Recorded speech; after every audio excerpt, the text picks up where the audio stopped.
56 years ago, Russia, the northern Ural Mountains.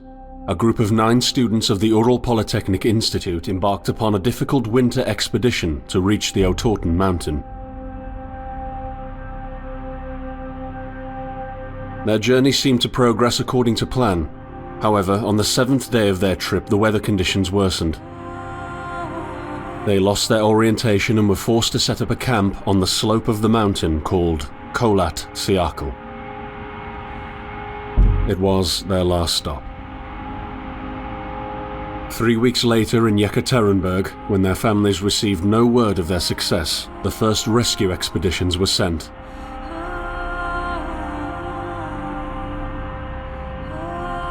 On February 25, 1959, an abandoned encampment was found.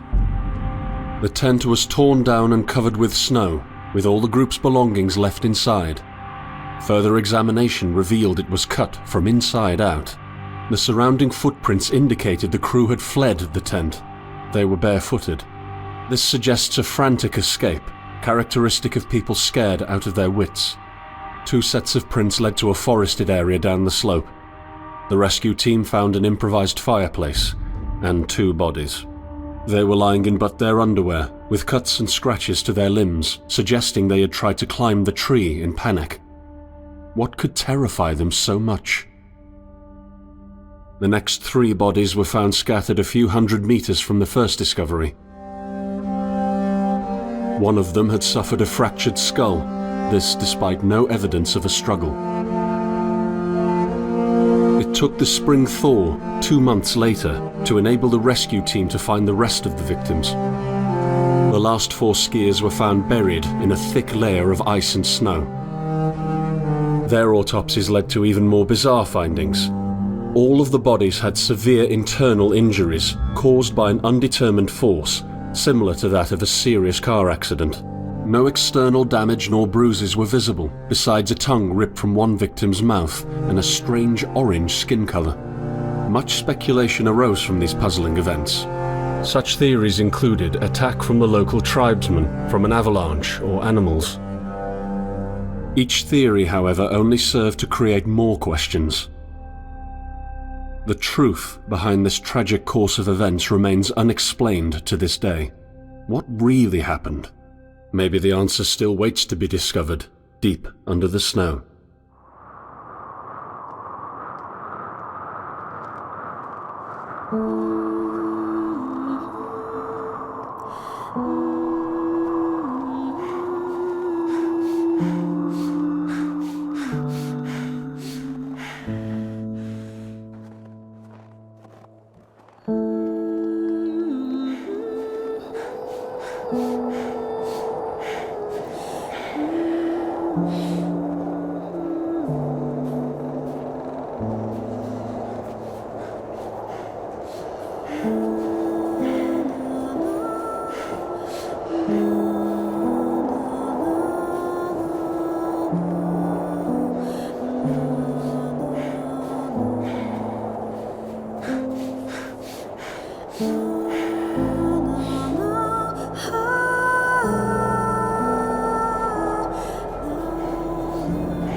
Coming to me.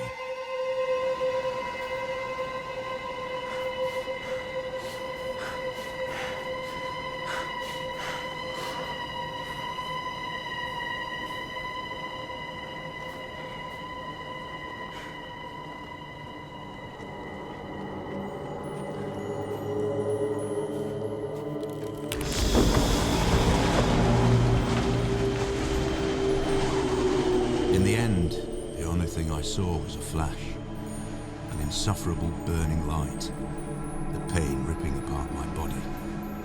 I felt it tearing out of my soul. After a while, I was nobody, nothing. The light went out and I vanished into overwhelming darkness. I welcomed the end with delight.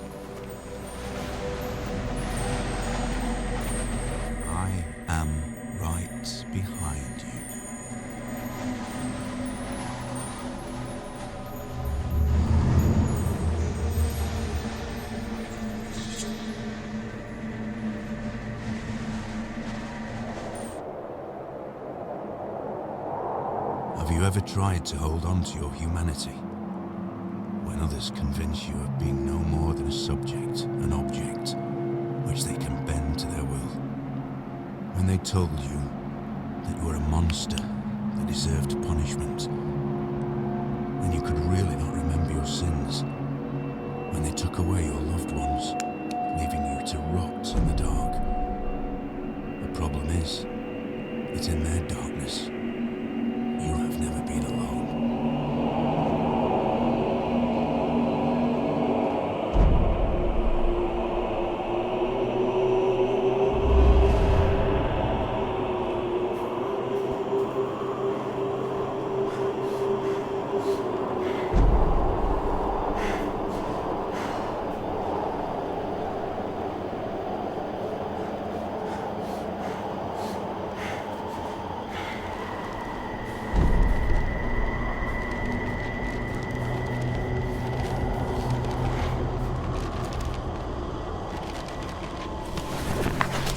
I set out the moment I heard about the incident.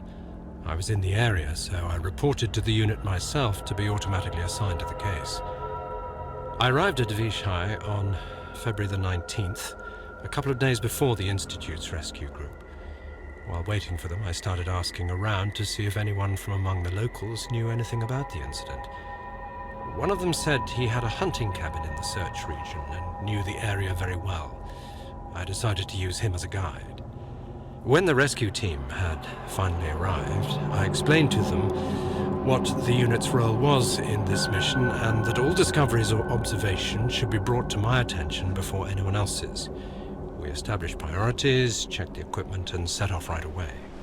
It was not until February the 26th we found the tent that I believe belonged to the students. Initial findings show that the people in the tent cut its sidewall and for some reason tried to escape from it in panic.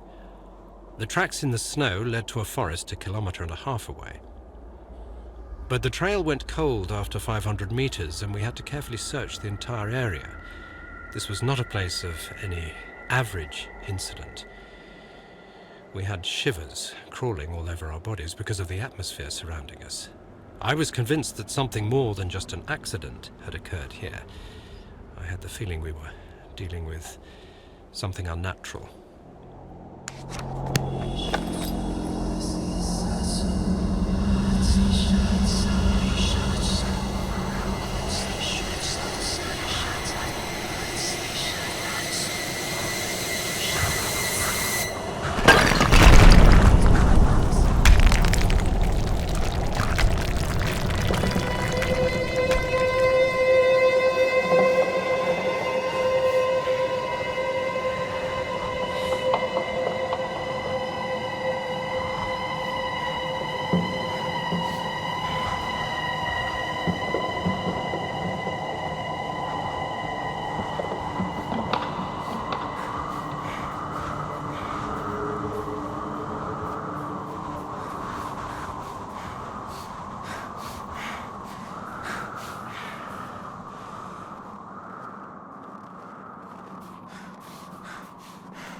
Mysterious lights above the Svobodny Cosmodrome.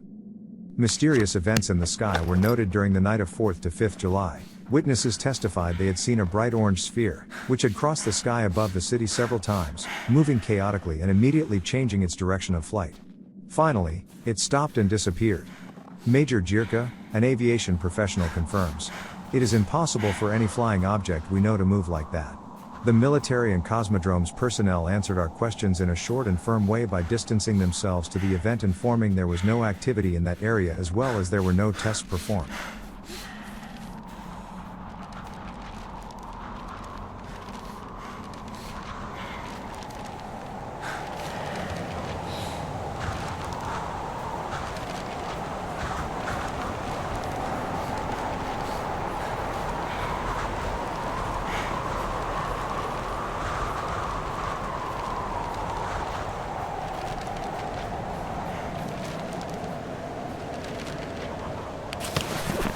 are sitting in room number 23, although sitting might not be the right word because we are running around trying to finish up packing anything else we could need.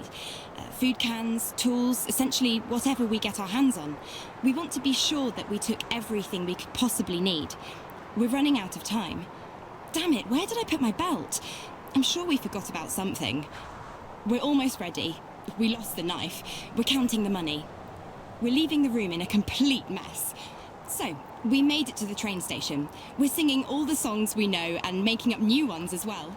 Everyone is so excited. Finally, at around 3 a.m, we go to bed. I wonder, what is awaiting us when we get there? What will we see? How far will we make it? I hear the rest of the group breathing peacefully, and it's snowing outside. Seversk is a closed city in Tomsk Oblast, Russia, located 15 kilometers northwest of Tomsk on the right bank of the Tom River, and is in the hands of Rosatom, the Federal Atomic Energy Agency. Founded in 1949, it was known as Pyati Pochtovi. Town status was granted to it in 1956. It comprises several nuclear reactors and chemical plants for separation, enrichment, and reprocessing of uranium and plutonium. The headquarters of the Russian Research Unit for Natural Phenomena. The unit's activities concern research on occurring natural disasters in Russia.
beginning, I wanted to make things right.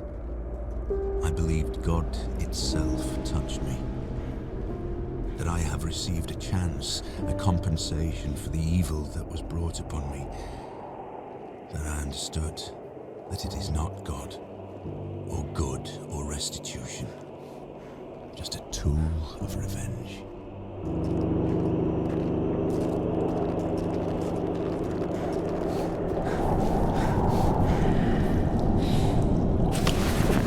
The Soviet Research Unit for Natural Phenomena regarding the occurrence of anomaly 0H91. First incidents took place in 1950 and 1953 in the area of Agarka by the construction of the Transpolar Main Line.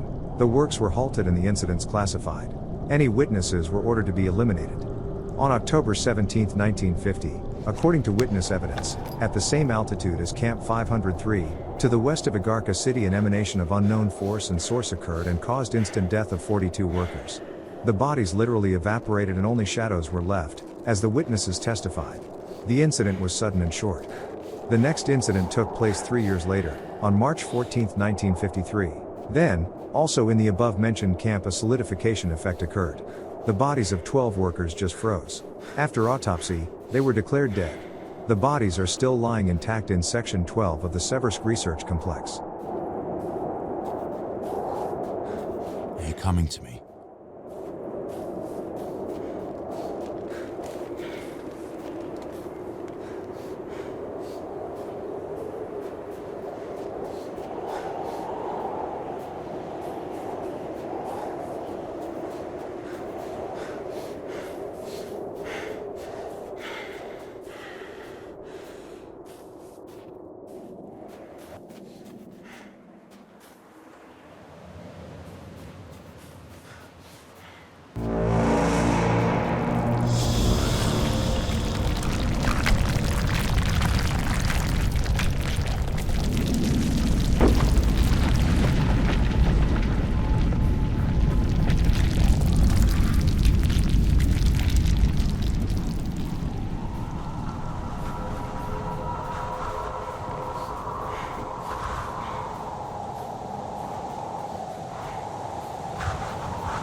A guard's confessions.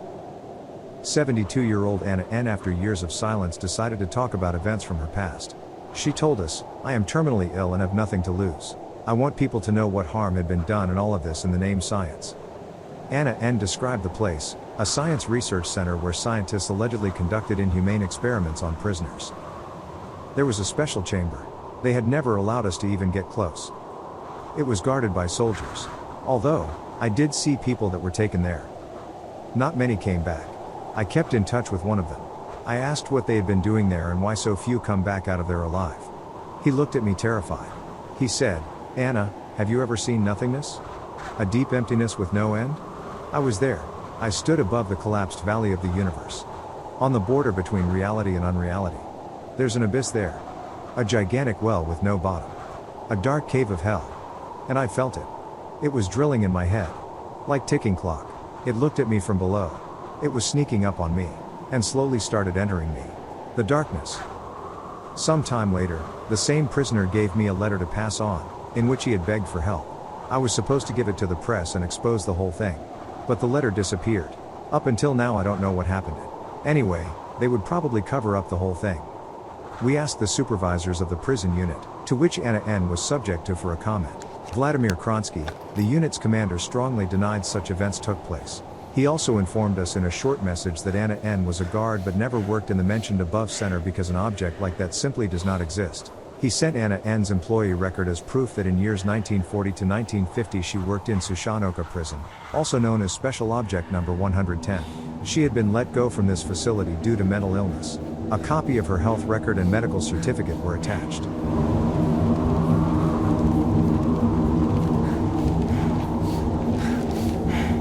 Where are you?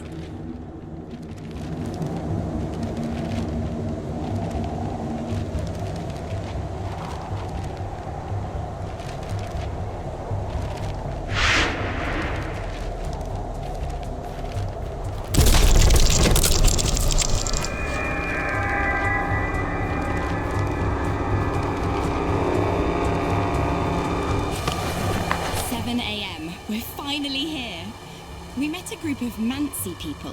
They have weird tools. I think they're for hunting. We've also encountered local hospitality when we were not allowed to enter the railway station because we were singing too loud. But we received a very warm welcome from the local school. We had a bit of time, so we met with the students and told them about our expedition. When we reached another station, some drunk accused us of stealing his wallet. Police got involved, but luckily, after some explanations, the whole thing got sorted out. We spent the whole night in the train speaking about love, religion, politics. When we felt tired, we went to bed, but since the compartments were not closed, we decided to keep watch and switched every couple of hours. There are moments when I doubt whether we are ready for such an expedition. Disturbing thoughts are haunting me. Maybe we misjudged our capabilities. Others say we'll make it, but I'm afraid. I have a bad feeling about this, as if a shadow of fear was breathing down my neck. I cannot explain this. It's time to take a nap.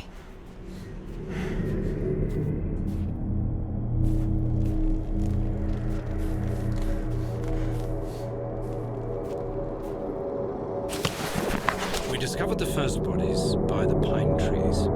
A makeshift campfire suggested they tried to warm up. The bodies were only in underwear. I decided to thoroughly search the area between the tent and the tree line. I discovered the other bodies every few hundred meters apart. The position indicated the victims attempted to return to the tent as fast as they could. This could mean that the threat was gone and the group decided to go back to the tent, or just the opposite.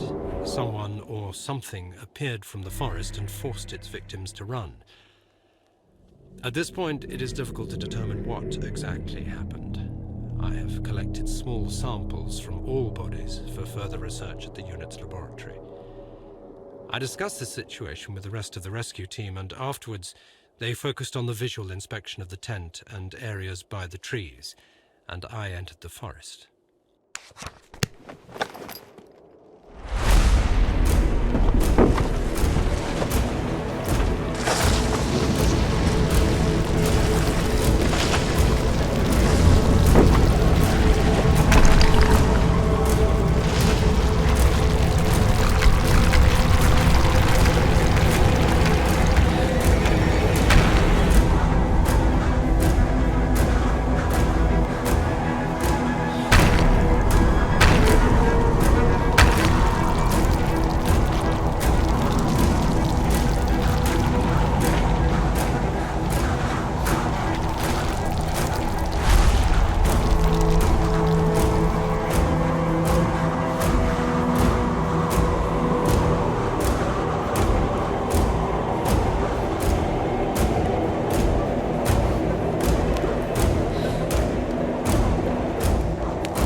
think you are significant?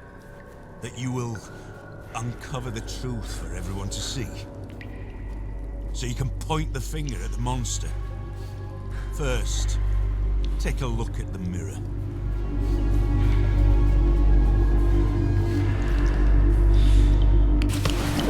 We slept in something you could call a hotel. 2 persons per bed. We woke up at 9 a.m. It was actually quite comfortable, although it was a little cold because we forgot to close the window vent. We ate breakfast, packed our things, and at 11 a.m. we were ready to go. We set off in the back of a truck, so it was a bit cold. During the ride, we talked about absolutely everything we could think of. On the spot, we spoke with some local workers. I remembered one in particular. He had a red beard. Friends called him Beardman. We cooked and ate dinner, and now we are resting. Half of the group is looking at some maps, the rest are sleeping. I started handling the equipment and writing. It is still a bit too cold. My hands are shaking, but finally my thoughts are much brighter than yesterday. No creepiness in them whatsoever. There's a long way ahead of us, but the only thing I can feel is excitement. It seems as if the forest is calling us. That beautiful, magical, dark forest.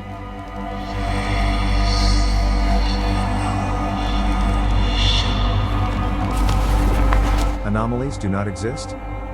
When almost 20 years ago I wrote about a strange anomaly occurring in my city, as a reminder. I reported spatial distortions in between buildings. They thought I was nuts. Since then, mankind has been witness to thousands of strange, mysterious and unexplained events and phenomena around the world. A lot was documented and supported with hard evidence. Unfortunately, to this date prominent scientists seem not to notice or simply underestimate this issue. We have asked Dr. Jarvis Northarm from the American University of Technology and Life Sciences. Anomalies appearing practically around the globe is an undeniable fact. We know that at least several dozens of such events have taken place in Russia and the United States. But we have also received many reports of strange, extraordinary and sometimes dangerous phenomena. Authorities must stop avoiding this issue because every year we register an increase in these so-called anomalies occurring. I do not know what causes them, but frequently the repercussions are tragic. Add to that the helpless attempts to cover up these events by the governments of particular countries that are just becoming more and more pathetic. In 1998, Kremlin officially denied that the Special Natural Phenomena Research Unit established in the 50s was to deal with the anomalies in any way.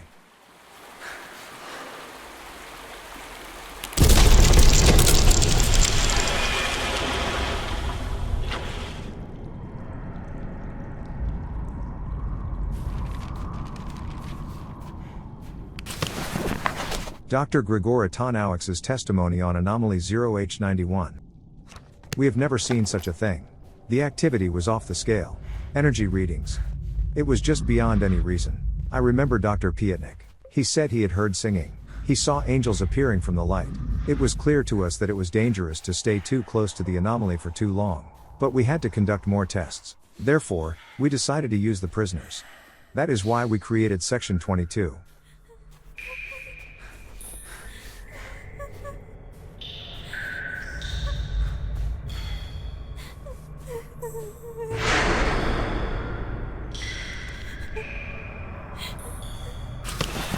For a very long time, I could not come across any trail.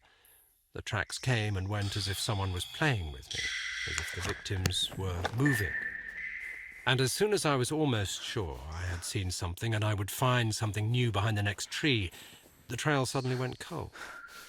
I had no idea what was going on. Finally, I reached a small meadow. There, I found a bound journal, as if someone left it there on purpose. The journal belonged to the members of the expedition. They wrote down their thoughts and observations.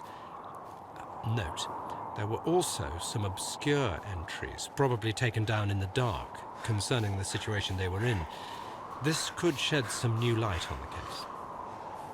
I am attaching the journal to this report.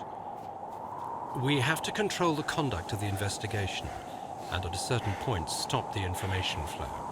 The facts concerning the incident cannot be made public in any way, shape or form.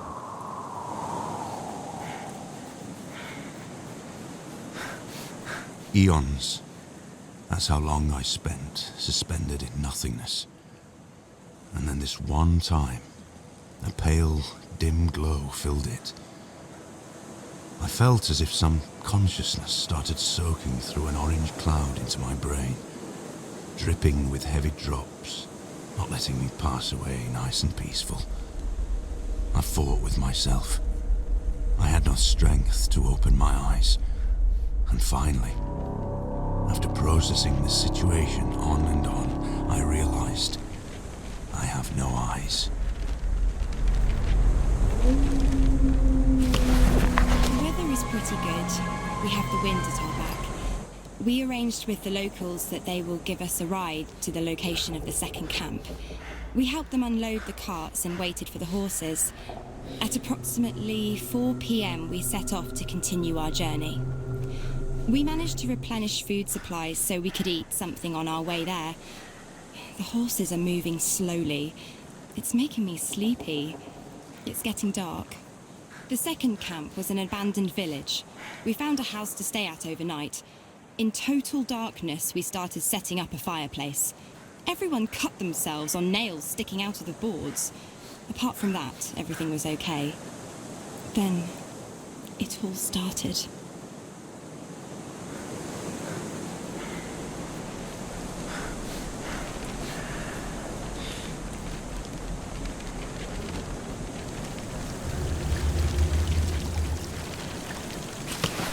Caution.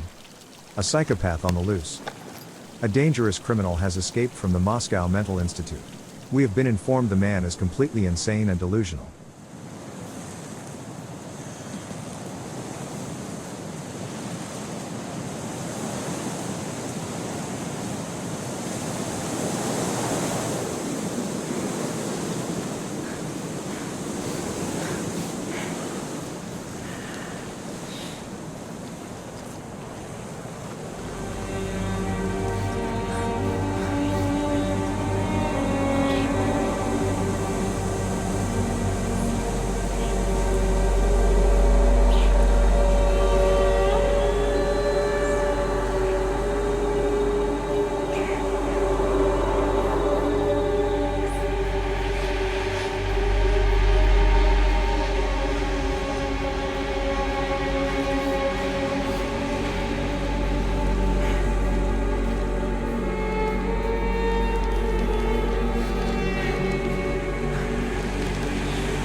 Excerpts from logbook entries written by Dr. Ivan Wansky.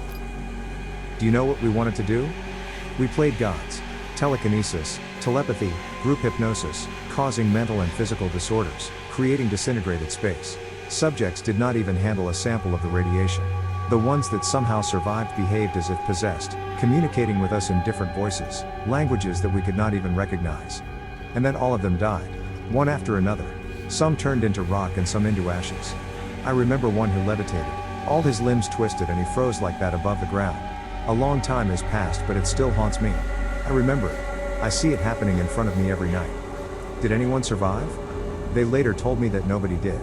But I think one of the subjects could have survived. Do you have any idea what we have done, my dear Anton?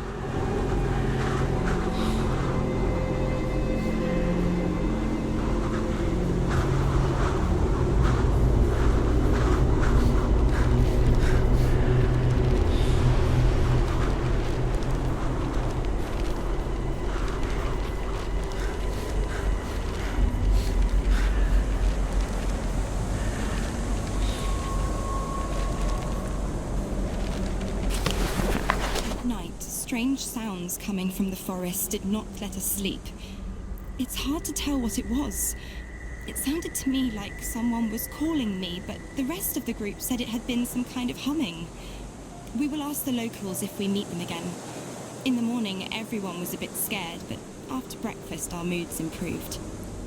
We set off up the river. The snow isn't really that deep, but it's wet and it sticks to the skis, so it's hard to move. We passed a couple of cliffs, and after a couple of meters, the area became more flat. Finally, around 5:30 p.m, we stopped to set up a camp. It is our first night under canvas. We were very tired. We tried to prepare for tomorrow's walk, but hunger was stronger. Then exhaustion overcame us. We sat around the fireplace and talked, or rather whispered. We were afraid to speak louder because of the surrounding atmosphere. As if this place was sacred, or haunted. At last, we took shelter in the tents. Somehow, nobody feels like sleeping. We thought someone was passing by on the trail nearby, so the boys went to check it out, but there was nobody there. Maybe it was some animal. Again, I can hear the sounds from the forest.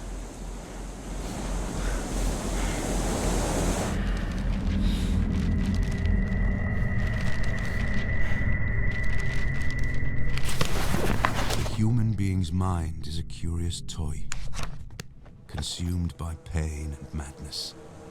It resists, but defends itself from what can set it free.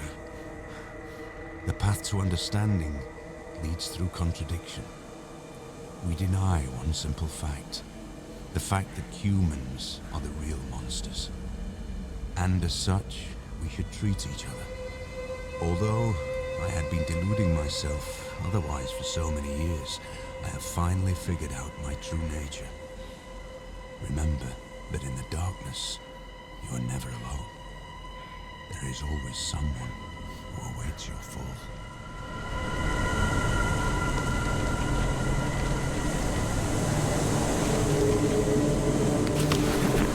An entry from the testimony of Boris W., a 5-year-old boy possibly exposed to the unknown force that caused the death of 12 people at the Vladimir 30 complex.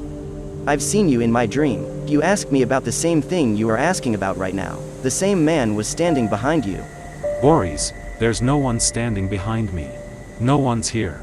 You're wrong, Dr. Grigor Atanovich. This man is asking me to tell you that in the orange light the world is more beautiful, and asks you to take a look at chamber number 7 in section 22. How do you know all of this, Boris? Did your father work in our department? No, Grigor, you son of a bitch. I've seen it with my own eyes. I've seen you taking people to God's eye. I've seen their skin burning and their arms being twisted. I've seen the nightmares that it planted into their brains. Do you honestly think no one knew about this? Do you think nobody survived? He has shown us. The end of the entry.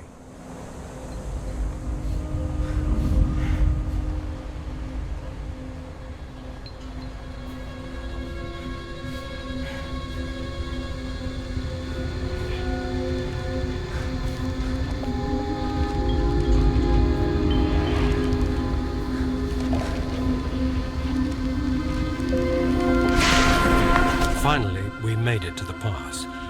Thank God, we made it. On our way, I felt someone was following us.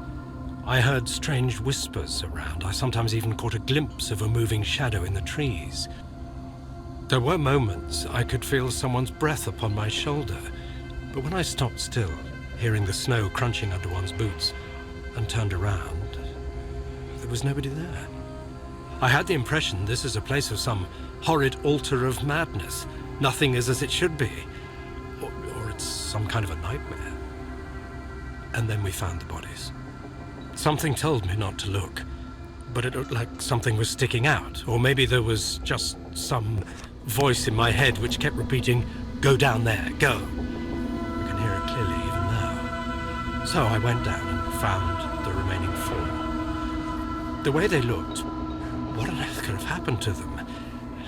I'm not able to describe it in detail. Smashed skulls, twisted limbs, broken ribs, torn, cut, or burnt skin. Never ever have I seen anything like this. A gruesome image of madness or some sick experiment. As if someone or something played with them and abandoned the destroyed toys in the forest. I felt madness was slowly but firmly overcoming my soul.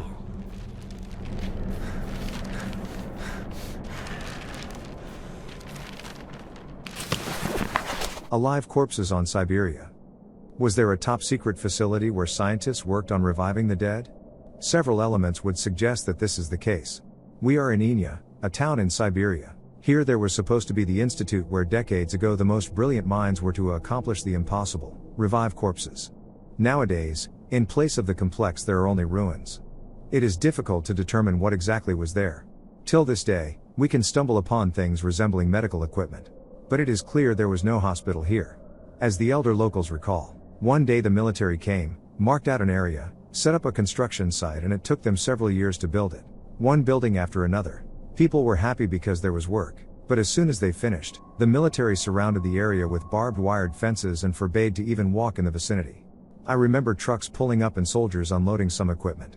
Behind there was a large lot where huge delivery vehicles pulled up. People said those were refrigerated trucks. It had been going on like that for more than a dozen years and nothing happened. 2 or 3 years before they closed it down, some weird things had occurred. We saw them transporting people to the facility. And the whole village heard screaming in the middle of the night. As if they were murdering people. One day it just stopped. The trucks left. The military stayed for a while, engineers came, they tore the whole thing to the ground and that was it. What could have been in that facility? When asked about a possible explanation, Dr. Ligiev, an eminent historian, says, "It was not unusual for the previous government to build a facility hidden deep in the corners of Siberia. It does not have to have anything to do with any paranormal fairy tale but merely with classified military activity.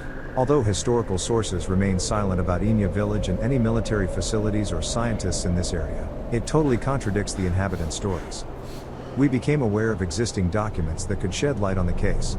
An extract from a correspondence where the names of the sender and receiver are censored mentions about a facility in the middle of Siberia where the military sends well-preserved bodies of convicts in refrigerator trucks for further research. Furthermore, the author writes, "I do hope you will manage to do something with them because the mountain is becoming impatient and one alive is not enough." The weather today clearly got worse, just as our moods.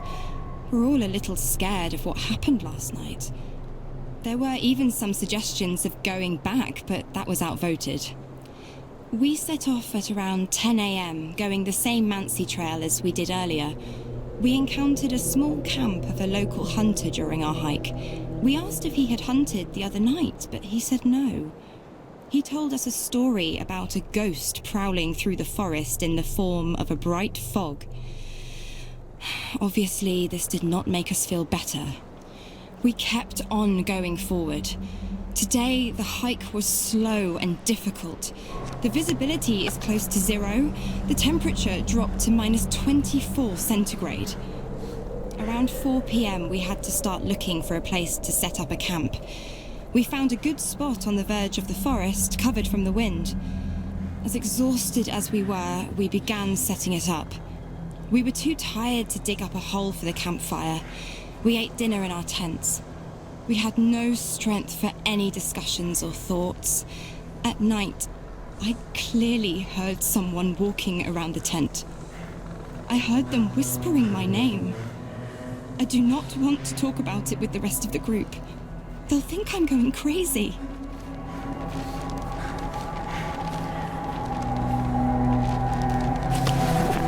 Confidential correspondence of Section 22 scientists.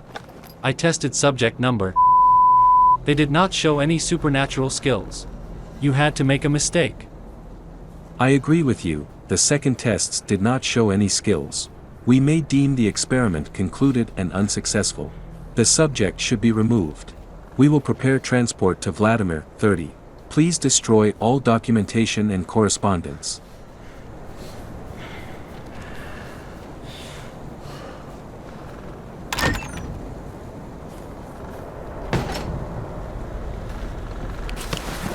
The sun is just starting to set.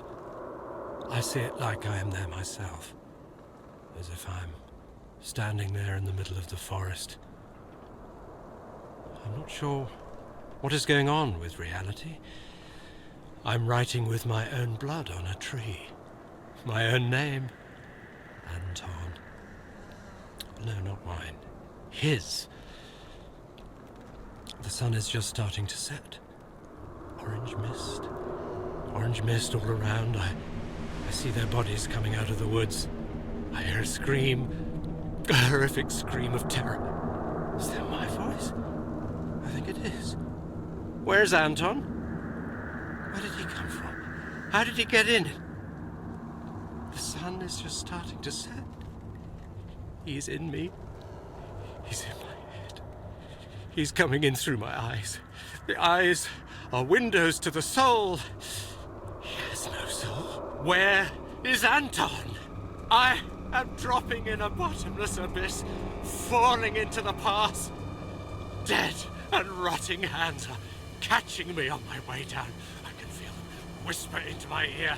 Now you are ours. You will never leave us. I'm calling him!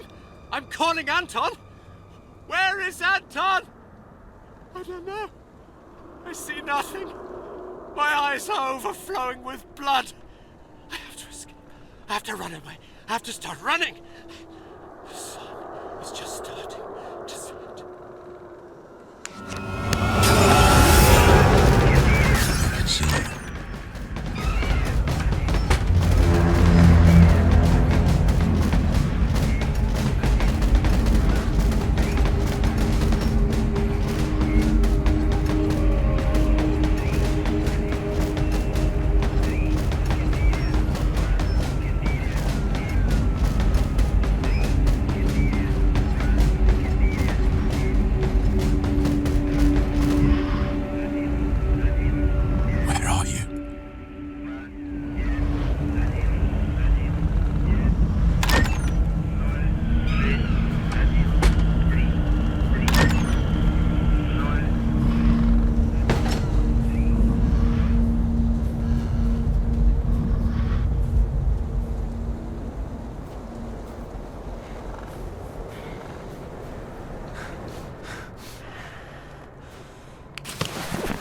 Anthony Nizhny, a scientist and expert on the Sakha Republic, set off to the area of Yulyuju-Zerkichek known as the Death Valley. What has he discovered there? What are the mysterious constructions buried in the ground? Only here you can get the answers and other unbelievable facts concerning this godforsaken place on Earth. I set off at dawn. If you had not seen dawn by the river Vili Yui, you have not seen the most beautiful thing on the planet. This is a magical place, full of nostalgia of what mankind has lost. Freedom, space, nature. Wild and uncontrollable. There is no place for compromises. Because this region is as beautiful as it is dangerous. I arrived in Death Valley around noon. The area stretches out over an area of 100,000 square kilometers, so you have to know what you are looking for. Luckily, I had a great guide. We stumbled upon the first building more or less after 2 hours of walk. Not much can be deciphered by observing a pile of ground from the outside, but the readings clearly show that what is beneath is at least 7 meters in diameter. It reminds a large, buried church with protruding edges. It is also difficult to determine how many such buildings exist in the area. I talked to the natives, and from what I gathered, there are at least 11 constructions scattered around in different places in the valley. What could these enormous mounds be? Many inhabitants claim that they have to have something to do with the Tunguska event. There is a common ground for countless unexplained stories and folk tales. For example, I have heard of a hunter named Arleman. As he was not able to find any game, he went deeper into the forest until he got lost. He was sure he was going to die when he found a strange construction. Suddenly, the ground shook and a secret door opened. A man came out and he gave Arleman just one advice: protect yourselves against the orange light. He got out of the forest after a week. Until now, it is impossible to confirm this mysterious meeting, but I heard the story from Arleman's granddaughter herself.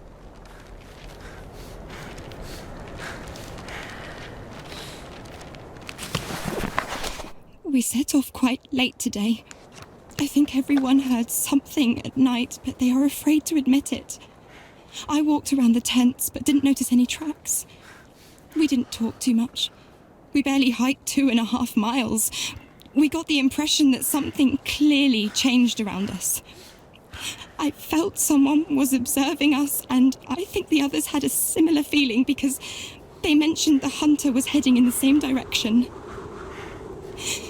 We won't make it any further. I think we'll stay here.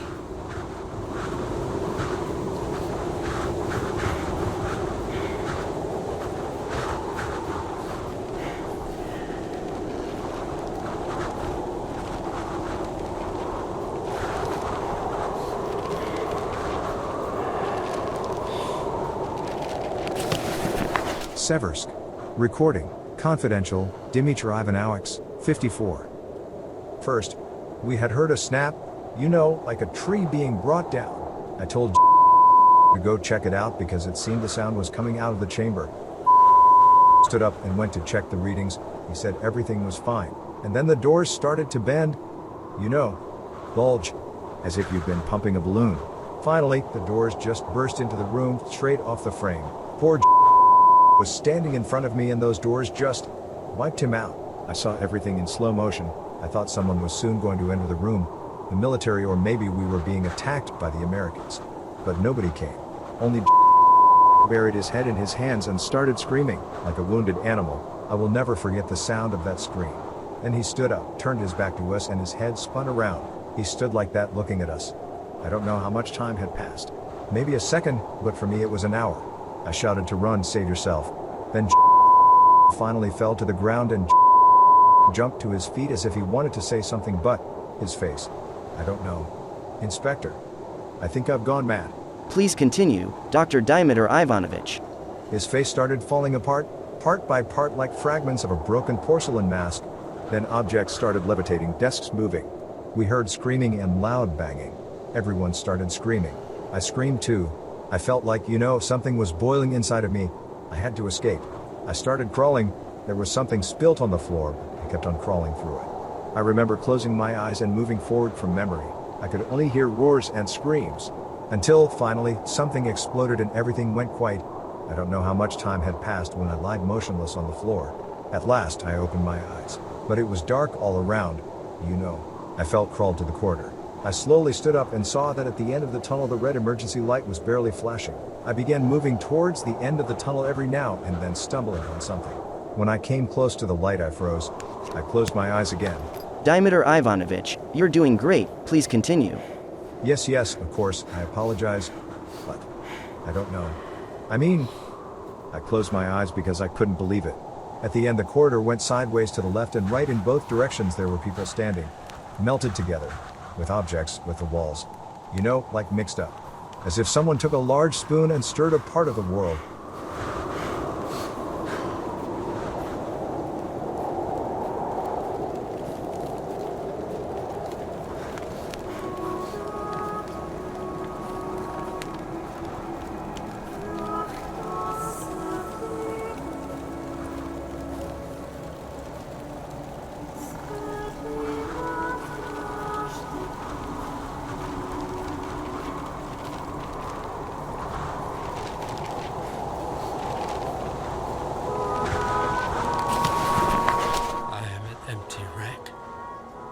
Made in his image, but not alike. A servant, obedient to one master. My body is a shell, and I am ready to absorb him. Now I see the plan. I see the magnitude of devastation. The Creator summons me, and I want to be his food. I am humming his tune. I am looking at the world through his eyes. I drink the blood of his enemies and taste the rotting bodies. I feel the sin sprouting under my skin. I hear screams in my head. I hear them calling me. I hear the calling of the ones that through him have already found their eternal shelter. Free them, my lord! Free them, and take me instead! Fulfill your revenge! At the hour of my death, an army of angels comes out from the orange light. Their song is made of one powerful voice. I feel their presence, their twisted faces, their black eyes drilling into my consciousness. They demand to finish the work. Oh, his presence is overcoming me. So poor and defenseless. What have they done to you? What harm? There is a place. You were there, and so was I. A huge gate, and the Creator hidden behind it. Only those few who touched him could understand, but you could. You understood, and I understood through you.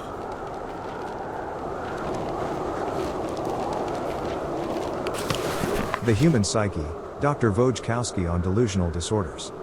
I have encountered an interesting case last year during my stay in the Moscow hospital. There is a patient there who assaulted a woman. He kept on persisting that his friend told him to do so. He also claimed he was an officer of the government agency involved in studying unexplained phenomena. As absurd as it sounds, this man created such a strong illusion of those events in his head, of the life he never had, giving lots of details. We analyzed it, we tried to confirm them.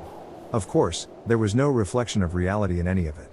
Here, I wish to explain the patient suffers from delusional disorder. Among other, delusions of influence, possession or persecutory. I have lately received information that he started claiming his body was falling apart, which means he has developed the Qatar delusion. The delusions are based on abnormal thinking and surrounding oneself with fictional reality, bogus events, non-existent people. The patient does not acknowledge presented evidence that what they think is true is false. They even try coming up with their own evidence confirming their version of events. This was the case with this patient as well. He described documents, which he claims he saw with his own eyes. Obviously, there was no confirmation in what he had said. We determined that our patient's problem lies within an event in 1959 when a tragedy occurred in the Urals where 9 ski hikers, mostly students, died. Unfortunately, we are still not able to explain how the patient could be connected to those events. It is possible that the information itself could have caused a serious trauma.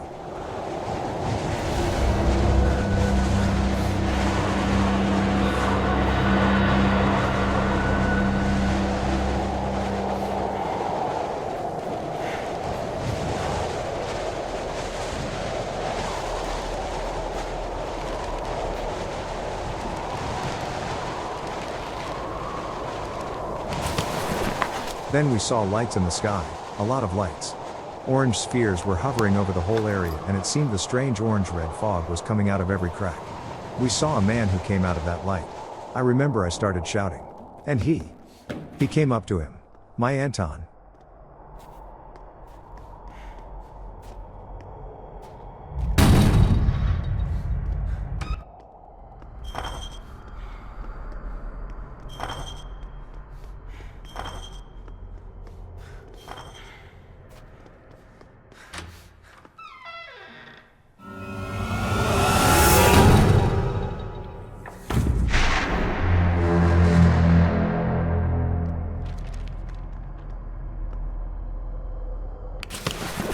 My dear Vera, I'm spending my time in the Institute on long walks in the park. Only here I can find solace, only in the shadows of the trees. My thoughts are peaceful when I see how the sun brushes the green leaves and the wind covers my face in a gentle, warm blow. The doctors say the worst is behind me. The breakdown was temporary. It's difficult for me to say what triggered this state. I know you'll never forgive me for what I've done. The tragedy that I have contributed to shall never find any justification nor explanation. I can only cover it up with madness. But I am aware that this is a pathetic excuse, and I'm not able to hide behind it. I take full responsibility for what happened, and I am prepared to be punished. The doctors, however, say I will probably not leave the Institute. You must know I would rather rot in prison 100 times for what I have done to you. I have to confess, I tricked you. I knew you would never, ever want to hear what I have to say to you. That is why I sent my friend with this letter to your sister, and after a lot of persuasion, she agreed to read it to you. I thank her from the bottom of my heart for this. I'm ending this letter. I want to bore you no more. I love you and believe that someday, hopefully, I will be able to tell you all this in person. Luckily, my friend Anton is by my side at all times. He was the one that went to your sister. I hope this letter finds you both well and in good health. I wish you all the best. Forever yours, Vitaly.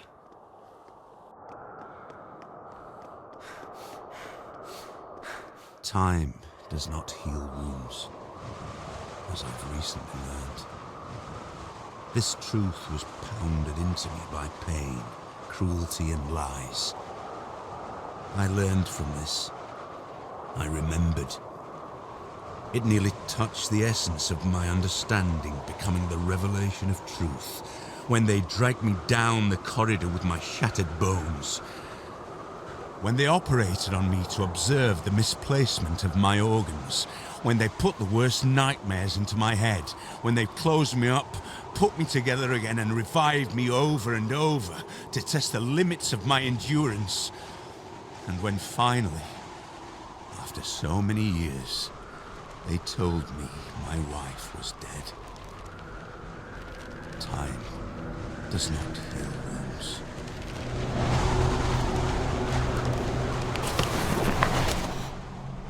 It's dark. We escaped to the forest.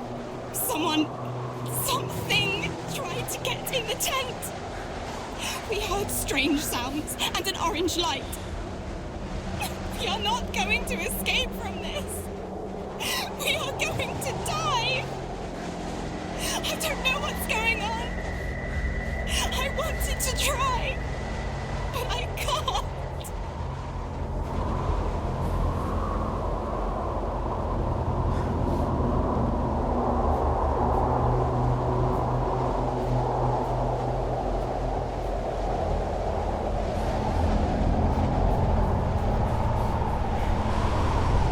Chosen you.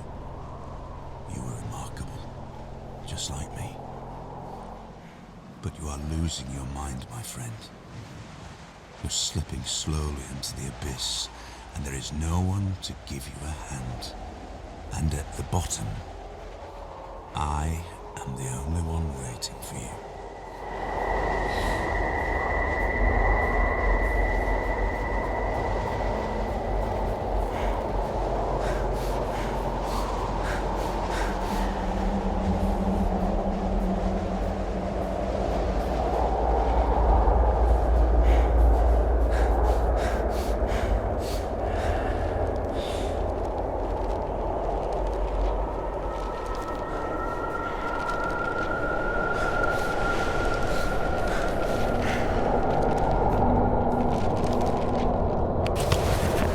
A 27-year-old woman is dead.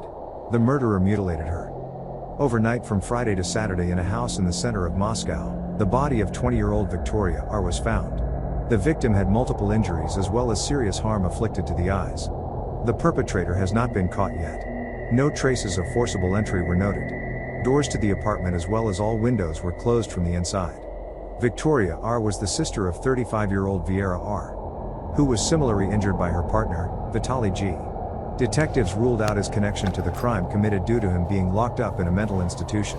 Detectives do not rule out that Vitaly G. could have had a partner.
You must come here. Your agent has gone missing. The pass is off limits. We don't know what's going on. 9 people are dead. Before dying, the agent asked, "Where is Anton?"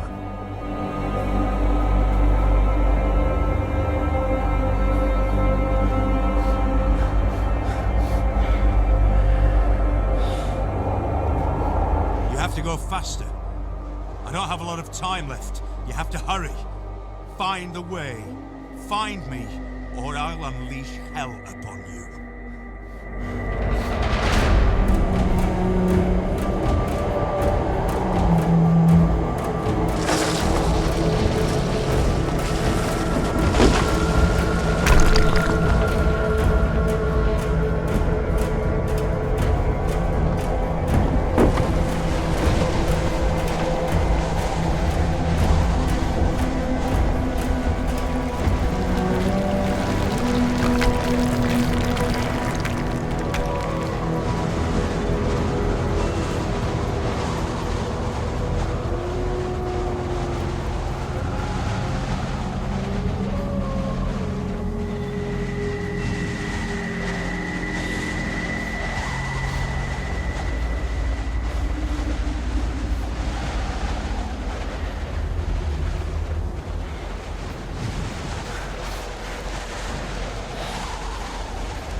Kholat Syakhl, will we ever find out what really happened?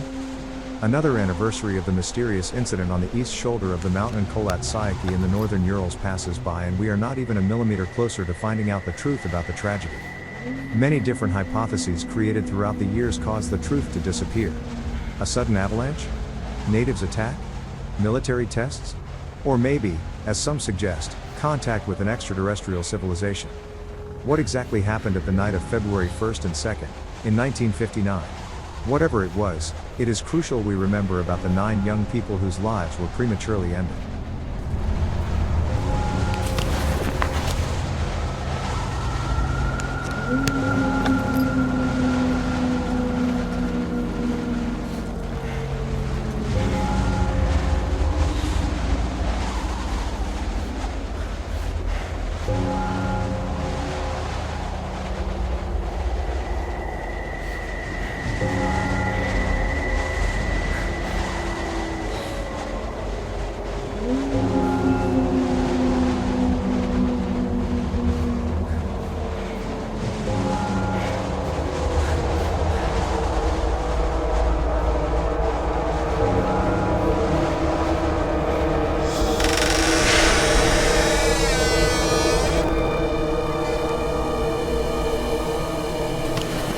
Whoever you are, if you are reading these words, I beg of you, help us. We are in a place they call Post Office Box 5. I don't know where this is. I don't even know what year it is. They are not allowing anyone from the outside to have contact with us. They lock us up in cells, 4 in each. I saw dozens of cells like that. They talk about something they called Anomaly 7. Every day we undergo tests, research, tortures. I have seen how they kill people. I have seen terrible things. Write about it. Let the world know. They conduct the worst experiments possible. They have something that we call the fear chamber.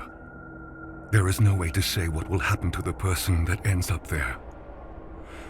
Some come back, but are no longer themselves. They are absent. Others are dragged out dead.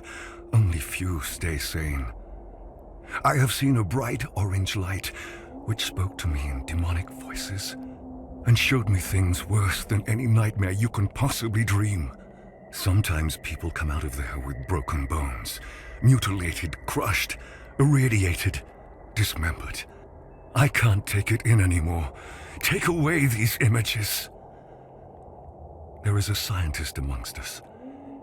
He said that during their sick experiments, they discovered something out of this world. They are trying to test it. The truth is that it is testing them. He told us that there are more places like this around the world, and there will come a day the gates of hell will open. You have to stop this. Destroy it. Destroy us. Kill us all. The center is governed by something that is called the Soviet Research Unit for Natural Phenomena. I have seen this on an ID card of the man that was interrogating me. He said we were prisoners, convicts, murderers, rapists, thieves. But that is not true. I have done nothing wrong. I hate them all. They call us subjects. No names, but subjects. I am Subject 73. I don't even remember my real name. I beg of you, please help us. Burn it all to the ground. If only this letter reached beyond the walls of the center. If only the guard who promised to take it has kept her promise. You have to do something. I swear by all that one holds sacred, you have to. My only cellmate, Anton, whispers in my ear that everything is going to be fine. That the orange light is singing in the voices of hundreds of angel choirs. Anton promised me that if I listen carefully to the singing, he will free me. Sometimes, however, I think that all of this does not exist. There is no prison. There are no bars. There are no doctors. There is no Anton. There's only this frightening, piercing orange light.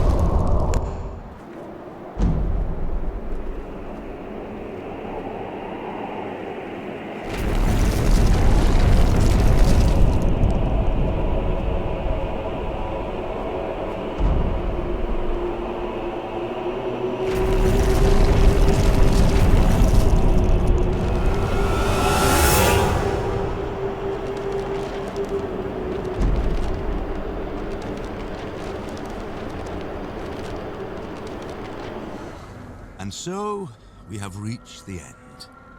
Have you understood your role in my plan? There are no random victims, and nobody is completely innocent. You may not agree, but when the gates to Section 22 open and the world will see true madness, you will understand that everything I had done was necessary.